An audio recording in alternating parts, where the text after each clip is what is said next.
अपने दर्शकों को बता दें, इस बार का कुंभ जो है वो कई महीनों में खास होने जा रहा है, क्योंकि इस बार अर्धकुंभ नहीं, कुंभ नहीं, बल्कि महाकुंभ होने जा रहा है, जो 144 साल बाद होता है। जब 12 पूर्ण कुंभ हो जाते हैं उसके बाद ही महाकुंभ का नंबर आता है, और वो सिर्फ और सिर्फ प्रयागराज में होता है।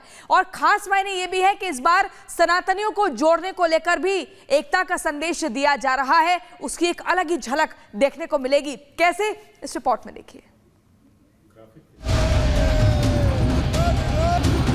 नाम बटेंगे, नाम कटेंगे और नाम डरेंगे।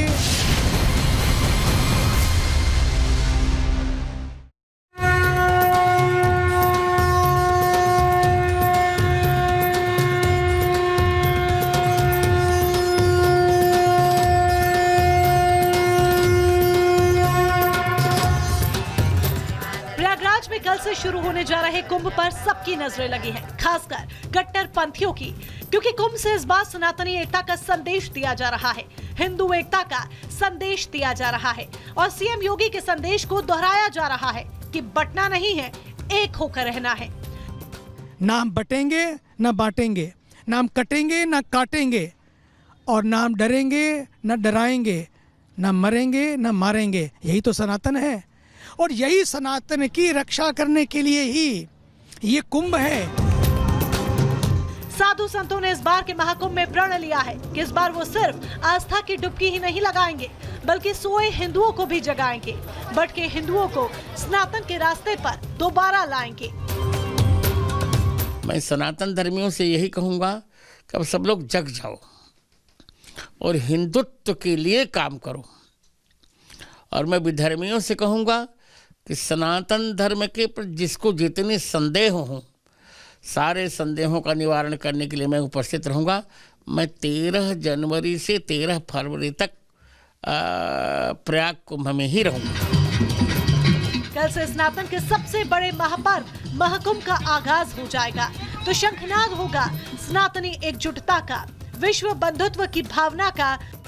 यहाँ पर साधु संत जो है वो यहाँ पर बैठे हुए हैं, और लगातार जय श्री राम के नारे जो है वो यहाँ पर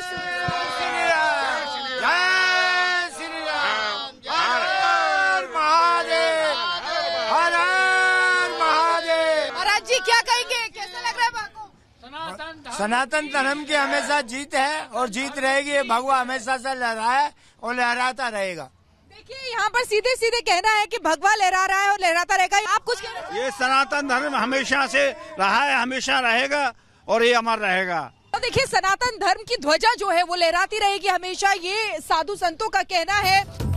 और साधु संत महाकुंभ से शंखनाद करेंगे उस वक्फ बोर्ड के खिलाफ जिस पर मंदिरों की जमीन कब्जाने का, किसानों की जमीन कब्जाने का आरोप है। तो वहीं शंखनाद होगा सनातन बोर्ड के लिए भी, जिसकी लगातार साधु संत मांग कर रहे हैं। Bureau report, Republic Bharat. Pragati हमारे साथ जुड़ चुकी है। प्रगति, देखिए चुनावों में ये नारा गूंजा और अब महाकुंभ में भी कहीं ना कहीं इसकी गूंज सुनाई दे रही है। किस तरीके से सनातन की अलख आप वहां देख पा रहे हैं कि साधु संत जगाते हुए और लोगों को जागरूक करते हुए नजर आ रहे हैं।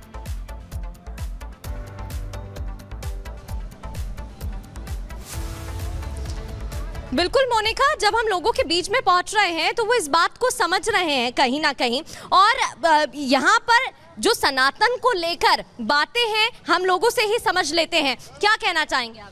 सनातन धर्म जो सत्य है वही सनातन है। ये सनातन धर्म हमारा प्राचीन है, क्योंकि मैं नैमिषारण्य तीर्थ से इसके दीक्षित बोल रहा हूँ। स्वयंभू मनु और शत्रुपा, जिनसे भई नर सृष्टि अनूपा। पहले आदि सृष्टि में कुछ भी नहीं था, तो मनु और शत्रुपा, ये मनु स्मृति में आता है कि मनु और शत्रुपा ने नैमिषारण्य में तप किया। तो हम सभी जितने भी संसार में जितने भी सृष्टि है वो सब मनु शत्रुपा के द्वारा है। इसलिए सत्य सनातन धर्म के अलावा कोई धर्म ही नहीं है। और रामचरितमानस में दिया हुआ धर्म न दूसर सत्य समाना, जो सत्य है वही सनातन है। जो हमारा हिंदू धर्म है वही सनातन धर्म है, और इससे पहले कोई धर्म था ही नहीं। बाबा आपसे मैं समझना चाहूंगी क्योंकि हिंदुओं को लेकर यहाँ पर साफ तौर पर स्वामी महाराज की तरफ से साफ तौर पर जिनसे भी हम बात कर रहे हैं कहा जा रहा है कि हम हिंदू हैं, हमें डरने की जरूरत नहीं।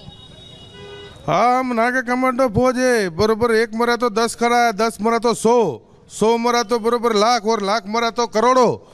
हमारा 700 बरोबर हजारों साल से हम लड़ाई करते आए हैं। नागा कमांडो फौज बरोबर सनातन धर्म के रक्षक है और सनातन के लिए मर मिटने वाले हैं। कोई भी जब भी जरूरत पड़े हम तैयार है। हाँ, हिंदू धर्म के रक्षक है नागा कमांडो फौज बरोबर। अधर्म का सत्य सनातन वैदिक धर्म की हर हर महादेव, हर महादेव। बिल्कुल, हम हिंदू हैं और हमें इस बात पर गर्व है।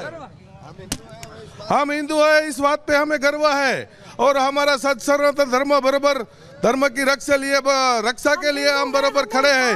गर्व है और हम हिंदू धर्म की रक्षा करेंगे। यहाँ पर ये सब कहते हुए नजर आ रहे हैं वो जो महाकुंभ का हिस्सा बनने के लिए आए हैं और पुण्य लाभ कमाने के लिए आए हैं। बाबा बागेश्वर की बात भी यहाँ पर कर लेते हैं, क्योंकि जो लोग सनातन को बुरा भला कहते हैं या सनातन पर निशाना साधते हैं, उन पर इस वक्त दोहरी मार पड़ रही है। महाकुंभ के जरिए साधु संत ललकार तो रहे ही हैं, हुंकार भरते तो नजर आ ही रहे हैं, तो दूसरी तरफ बाबा बागेश्वर अपने तरीके से कट्टरपंथियों का दिमाग ठिकाने लगाने पर लगे हुए हैं। ऐसे में वो फिर से पदयात्रा निकालने के मूड में हैं।